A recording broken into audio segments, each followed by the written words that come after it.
Jangan kaget ya kalau di Indonesia akan ada hujan salju. Sekali lagi, jangan kaget kalau Katulistiwa akan bersalju. Memang Sontoloyo ini nyeleneh informasinya. Banyak yang bilang ngawur atau ngayal. Namun kalau bicara ada fakta dan data yang berbeda sumbernya dari berita-berita mainstream, Anda harus mulai berpikir. Penyiaran berita mainstream hampir semuanya dikendalikan globalis dan negara dikuasa yang punya agenda propaganda. Maka informasi yang diberikan Bosman jadi terlihat aneh dan ngawur karena memang berbeda sumbernya dengan berita mainstream. Kembali ke climate war atau perang cuaca. Bukan saja perubahan cuaca ya, altered weather. Perang cuaca akan membuat arus angin dunia berubah. Bukan sekedar climate change atau perubahan iklim karena kebodohan dan kecuekan manusia rendah kepedulian alamnya saja yang membuat dunia semakin panas. Bukan, ini lebih kejam lagi. Jauh lebih kejam dari perbuatan Rangga meninggalkan cinta tanpa pesan. Namun ini adalah perbuatan manusia-manusia egois, pemimpin egois, negara besar egois, dan globalis cabal egois, yaitu para Thanos yang ingin menjadi penguasa, turun tangan dengan sengaja memasang alat menggeser angin, cuaca, terganggu keseimbangan alam secara global. Inilah yang kita wanti-wanti, apa yang akan terjadi setelah pandemi virus berkepanjangan, manusia ditimpa masalah lagi dengan cuaca yang kacau hingga tumbuhan tropis bisa mati, makanan bisa langka. Food war terjadi setelah climate war. Kali ini efeknya lebih mematikan dari pandemi COVID. Center ekuator bergeser, tengah bumi bergeser terhadap matahari. Dunia koplak sampai manusia sadar bahwa kita punya common enemy atau musuh bersama, yaitu alam yang tidak dipelihara. Seperti tubuh manusia tidak dipelihara di usia senja, berbagai penyakit dideritanya. Ternyata sahabat, ada fakta lain kalau kita ingin membalik semua keadaan tersebut. Banyak buktinya. Misalnya, ada seseorang di usia 65 tahun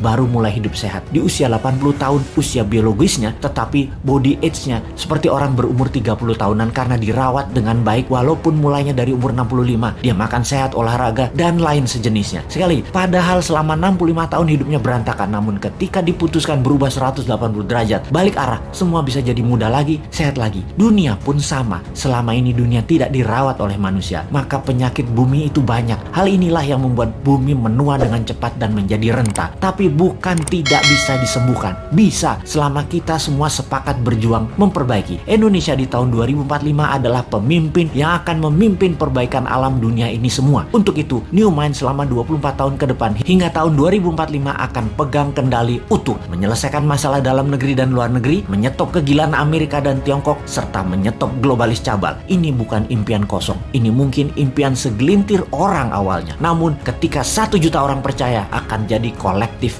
belief. Ketika 10 juta orang pertama, kekuatan keyakinan makin besar. Dan ketika 100 juta orang percaya, maka Indonesia akan bergetar. Ketika 270 juta orang Indonesia percaya, Indonesia menang. Dan ketika 1 miliar manusia percaya, dunia semakin sehat. Ketika 5 miliar manusia sepakat, maka dunia damai selamanya. Saat ini, silahkan kalian percaya dengan pejabat yang mendukung penyedot nikel dari tanah air tercinta ini hingga 3 tahun ke depan, supaya musnah cadangan nikelnya. Silahkan dukung. Tapi kalau mau Indonesia baru, dunia baru, siapkan konsep bernegara yang membuat Indonesia akan menjadi negara superpower. Ubah pola pikir lama dan semua pejabat incumbent, termasuk yang mencalonkan di tahun 2024 yang dari incumbent. Mereka semua pikirannya lama. New Mind, siap!